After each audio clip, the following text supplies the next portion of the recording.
और अब आज की खास पेशकश जाकिर नायक की पोल खोल। विवादित इस्लामिक प्रचारक जाकिर नायक ने लड़ाई में आत्मघाती हमले को सही बताया है। जाकिर नायक ने मुंबई में आज वीडियो कॉन्फ्रेंस के जरिए ये प्रेस कॉन्फ्रेंस में बात कही। वो सऊदी अरब के मदीना में हैं। कई दिनों से जाकिर की प्रेस कॉन्फ्रेंस का इंतजार हो रहा था। जाकिर पर आतंकवादियों को उकसाने वाला भाषण देने का आरोप है, लेकिन इस शो में हम बात करेंगे जाकिर नायक की पोल खोल की। जाकिर अक्सर अपने मंच से भाषण के दौरान हिंदू धर्म से जुड़े बड़े बड़े दावे करते हैं। इन्हीं दावों की पड़ताल आज आप देखेंगे। Who is the person who has killed the maximum human beings in the world? And this इस्लाम के विवादित धर्म गुरु जाकिर नायक। There is more than $500 billion. Zakir नायक पर भाषण से आतंकवादियों को प्रभावित करने का आरोप है। देश की सुरक्षा एजेंसीज कर रही हैं जाकिर के भाषणों की जांच। अगर आप नहीं जानते तो उसके पास जाइए जो माहिर है, उससे पूछिए जो माहिर है। डर के मारे जाकिर अपने वतन नहीं लौट रहे। जाकिर कहते हैं वो आतंकवाद के खिलाफ हैं, लेकिन अगर कमांडर कहे तो लड़ाई में आत्मघाती होना बुरी बात नहीं। If it is used as a tactic of war, and it was used in the past. If you know, in World War II, Japan used it as a tactic of war. They were kamikaze pilots. What you have to realize that these scholars say that if it is used as a tactic of war, in which the Amir, the head, the leader of the army of the country gives permission that if this is beneficial for the army of that country to win over the enemy as a tactic of war, if someone does it, in these cases, it may be permitted. Who's a great scholar of Ramayana? He says there are more इसी than Zakir का 300 एक और रूप types of Ramayana. A Hindu believes in Vedas. A Hindu believes in Mahabharata. You are talking about scientific thing. Zakir इस्लाम के साथ साथ बाकी धर्मों के जानकार होने का दावा करते हैं। तो मैंने पूछा, ये भगवत गीता हिंदू धर्म में दो किस्म की किताब है, एक है श्रुति, एक है स्मृति। जाकिर से अगर कोई वेद और गीता पर सवाल पूछता है तो जाकिर पेज नंबर और श्लोक नंबर तक गिना देते हैं। If you read Atharva Ved, book number 20, hymn number 21, verse number 6. Atharva Ved, book number 20, hymn number 21, verse number 7. Talking about Muhammad sallallahu alaihi wasallam. Rig Ved, book number 1, hymn number 53, verse number 9. इन दावों पर मंच पर तो जाकिर को कोई चुनौती नहीं मिली, लेकिन क्या वाकई जाकिर के दावे सच्चे हैं? अगर आप पढ़ेंगे छंदोग्य उपनिषद अध्याय 6 सेक्शन नंबर 2 श्लोका नंबर 1, उसमें लिखा गया है एकम एविदित्यम, भगवान एक ही है, दूसरा नहीं है। श्वेताश्वेतर उपनिषद में लिखा हुआ है अध्याय 6 श्लोका नंबर 9 में नाच्यस्य कशिज जनिता न चदीपा, ये संस्कृत कोटेशन है, जिसके मानी होते कि उस भगवान का कोई रब नहीं है, ना कोई वालिदैन है, उसका ना कोई पालने वाला है, ना वालिद है ना वालदा है। क्या वाकई जाकिर वेद और गीता के जिन पेज नंबर्स और श्लोक नंबर्स की बात करते हैं उनमें ये बातें कही गई हैं? आपकी भगवत गीता में लिखा है चैप्टर नंबर 4 में, वर्स नंबर 7 से 8 में। एबीपी न्यूज आज जाकिर के इन्हीं दावों की करेगा पड़ताल। हिंदू धर्म के बड़े विद्वान और जानकार देंगे जाकिर के दावों का जवाब। कितना सच्चा है जाकिर नायक का दावा? आज होगी जाकिर नायक की पोल खोल।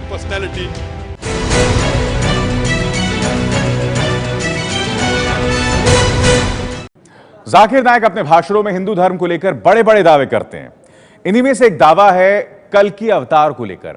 हिंदू धर्म में मान्यता है कि कलयुग में भगवान का अवतार होगा, लेकिन जाकिर नायक ये दावा करते हैं कि हिंदू धर्म शास्त्रों में जिस कल्कि अवतार का जिक्र है वो दरअसल पैगंबर मोहम्मद ही थे।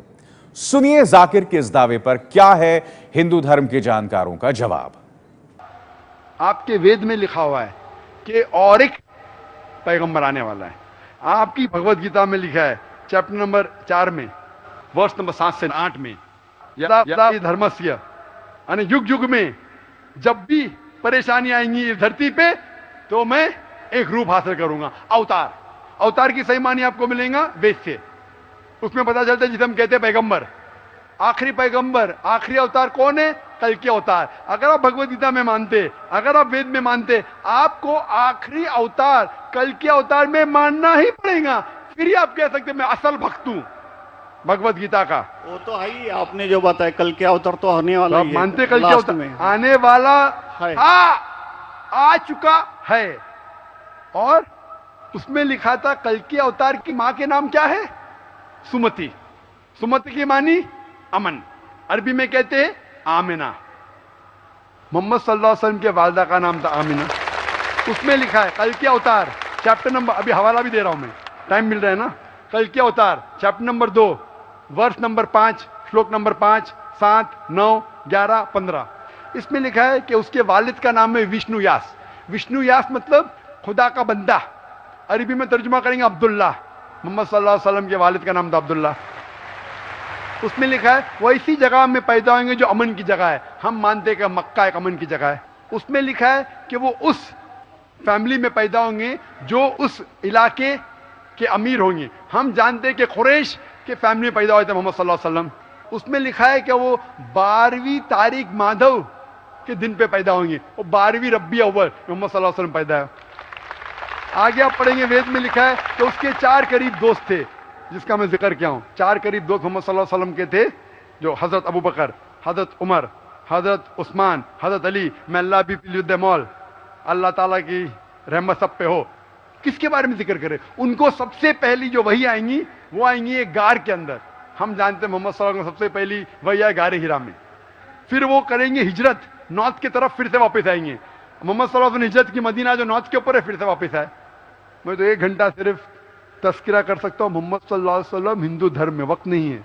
मैं ये पूछना चाहता हूं, आप मानते क्या इस कल के अवतार में? आप मानते मोहम्मद सल्लल्लाहु अलैहि वसल्लम आखिरी पैगंबर है? इसके बाद विष्णु याग को इन्होंने शब्द गलत किया है। विष्णु याग माने ये वो उनका अल्लाह ताला का बाप ये हो करके जिस तरह से इन्होंने जो बात शब्द कही है वो गलत। विष्णु याग का मतलब होता है जो अच्छी तरंगों से उत्पन्न होने वाला। जैसे आप देखिए समुद्र में जब मंथन हुआ, मंथन होने के लिए भगवान विष्णु ने अपने शेषनाग को दिया और कूर्माचल को जो मंद्राचल बनाया, तो उसमें जहर भी उत्पन्न हुआ और उसमें अमृत भी उत्पन्न हुआ। तो हमारे विष्णु याग का ही इन्होंने गलत अर्थ ले लिया कि ये कलिका उनका ये होगा, उनका वो होगा। ये सिद्ध करने का प्रयास कर रहे थे कि जो मोहम्मद हैं वो आखिरी कलयुग के अवतार के रूप में है। तो हमारे यहाँ जहाँ तक पुराणों का प्रश्न है, पुराणों में है कि संबलपुर ग्रामे कल्की ग्रामे, संबल में कल्की के रूप में परमात्मा के अवतार का है। और वो स्थान जाकिर नाइक अरब में बोल रहा था कि अमी मतलब अमीर घर में पैदा होंगे। हमारे यहाँ जहाँ तक पुराणों का है तो संबल 3 जगह है, उड़ीसा, गुजरात और यूपी के मुरादाबाद, अब तो जिला हो गया। 3 जगह संबल का जिक्र आता है। और कलयुग के अंत में अष्टाविंशतमे कलयुगे कल प्रथम चम्मे, कलयुग का आधार 4,32,000 वर्ष का है। और अभी कलयुग लगभग 5600-5700 वर्ष व्यतीत हुआ है। अभी एक चरण भी कलयुग का पूरा नहीं हुआ। तो ये जो जाकिर नाइक का कथन कि मोहम्मद ही कल की अवतार है, ये गलत है, मिथ्या है और भ्रांत करने वाला है, जो शास्त्रों से अनभिज्ञ है। भारत खंड में भगवान कल्की का अवतार होगा, जो भगवान विष्णु के 10वें अवतार हैं। वह अयोध्या के इर्द गिर्द होगा, भगवान राम के जन्मभूमि के इर्द गिर्द होगा। हाथ में तलवार लिए हुए जो कल्की का अवतार होगा, वह पाप को नष्ट करने के लिए होगा। भगवान विष्णु का 10वां अवतार है कल्की अवतार। डॉक्टर जाकिर नाइक जो कुछ भी बोल रहे हैं वह बिल्कुल भ्रम, मिथ्या और पब्लिक को गुमराह करने वाली बातें हैं। हिंदू धर्म में कई देवी देवताओं की पूजा करने की परंपरा पर जाकिर नाइक अक्सर यह दावा करते हैं कि वेद और दूसरे हिंदू धर्म शास्त्रों में लिखा है कि ईश्वर एक है।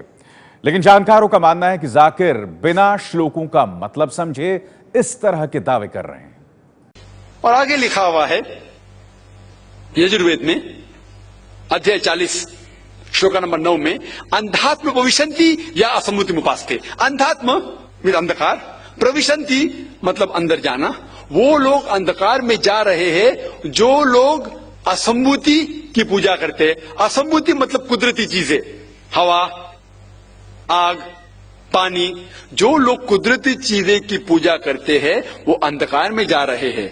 और आगे श्लोका कहता है कि वो लोग और गहरे अंधकार में जा रहे हैं जो लोग संभूति की पूजा करते हैं। संभूति मतलब बनाई हुई चीजें, मतलब टेबल, चेयर, गाड़ी, बुत। ये जो बनाई हुई चीजें हैं उसकी अगर पूजा कर रहे हैं तो और अंधकार में जा रहे हैं। और आप पढ़ेंगे ऋग्वेद, चारों वेदों से सबसे ऊंचा वेद है ऋग्वेद। ऋग्वेद में लिखा हुआ है, जिल्द नंबर 1, बुक नंबर 1, किताब number 1, him number 164, shloka number 46, एकम सत विप्र बहुधा वदान्ते, जिसके मानी है सच एक है, सच्चाई एक है, भगवान एक है। और संत लोग भगवान को मुख्तलिफ नामों से पुकारते हैं, लेकिन भगवान एक है। और जो उनने संस्कृत में श्लोक पढ़ी वो आदि श्लोक थी, पूरी श्लोक में पढ़ूंगा इंशाअल्लाह। वो श्लोक जो उन्हें पढ़ी वो ब्रह्म सूत्र है, हिंदुइज्म के ब्रह्म सूत्र है। एकम ब्राह्म द्वितीया नास्ते, आदि पढ़ी, पूरी है। एकम ब्राह्म द्वितीया नास्ते, नहना नास्ते नास्ते किंचन, जिसके मानिए भगवान एक ही है, दूसरा नहीं है, नहीं है, नहीं है, जरा भी नहीं है।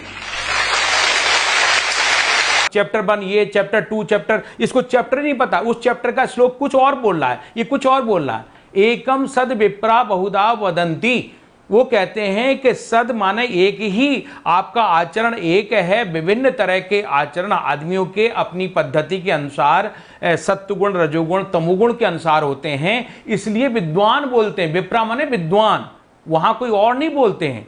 तो ये एक का सद विप्रा, इसने उसका भी अर्थ बदल दिया। एक, हाँ, जहां पर इन्होंने श्रुति स्मृति की बात कर दी वहां पर भी गलत बोल दिया। अरे हमारे यहां एक को हम, एक ब्रह्म जो है वो ब्रह्म सत्यम जगन मिथ्या, इसने ब्रह्म सूत्र का भी नाम दे दिया। ब्रह्म सत्यम जगन मिथ्या, ब्रह्म क्या है उसको तो जानो पहले। उसको ब्रह्म को जानने के लिए आपको आत्मन्येव आत्मानं पश्येत, अपनी आत्मा में उतरना पड़ेगा, आपको अपने आचरण में उतरना पड़ेगा, आपको सत्व गुण में उतरना पड़ेगा। तो हमारी वैदिक पद्धति को पहले इनको आकर के मेरे पास आके पढ़ें। डॉक्टर जाकिर को मैं कहता हूं कहां से इनको उपाधि मिल गई, इनको आके पढ़ना चाहिए। पढ़ें, फिर हमारे को कोट करें, तब तो इनको सुनेंगे। उपनिषदों का जहां तक अर्थ का प्रश्न है, हाँ, एको ब्रह्म द्वितीयो नास्ति, मतलब एक ब्रह्म है, लेकिन आवश्यकता पड़ने पर तदेच्छत, अगर उसने इच्छा किया तो अनेक रूपों में विभक्त हो जाता है। गीता में जहाँ तक उसका निरूपण है कि मैं ही सूर्य हूँ, चंद्र हूँ, पृथ्वी हूँ, इंद्र हूँ, सब में वो परमात्मा ने अपने विराट रूप में सबको निरूपित करने का, हाँ, वर्णन किया है। तो एक तरह से ये अर्थ न समझने का, अर्थ का अनर्थ, निरुक्त, छंद और व्याकरण की दृष्टि से इनका अनर्थ अनर्गल है, अशास्त्रीय है, और शास्त्रों के व्याकरण की दृष्टि से परे है। जो अर्थ ये कर रहे हैं गलत कर रहे हैं, जो व्याकरण और निरुक्त की दृष्टि से अर्थ नहीं हो सकता। हिंदू धर्म में मूर्ति पूजा को लेकर भी जाकिर सवाल उठाते रहे हैं और हिंदू धर्म शास्त्रों के हवाले से दावा करते हैं कि हिंदू धर्म में ईश्वर की प्रतिमा की कोई परंपरा नहीं है।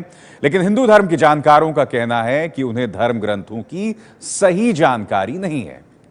अगर आप पढ़ेंगे छंदोग्य उपनिषद अध्याय 6 सेक्शन नंबर 2 श्लोका नंबर 1, उसमें लिखा गया है एकम एविदित्यम, भगवान एक ही है, दूसरा नहीं है। श्वेताश्वतर उपनिषद में लिखा हुआ है अध्याय 6 श्लोका नंबर 9 में, नाच्यस्य कशिज जनिता न चदीपा, ये संस्कृत कोटेशन है, जिसके मानी होती है कि उस भगवान का कोई रब नहीं है, ना कोई वालदेन है, उसका ना कोई पालने वाला है, ना वालिद ना वालदा है। आगे आप पढ़ेंगे लिखा हुआ है श्वेताश्वतर उपनिषद में अध्याय 4 श्लोका नंबर 19 में, न तस्य प्रतिमा अस्थि, उसके जैसा कोई भी नहीं है। और सारे किताबों में से तो सबसे ऊपर किताब है जिस तरह शंकराचार्य ने कहा वो है वेद।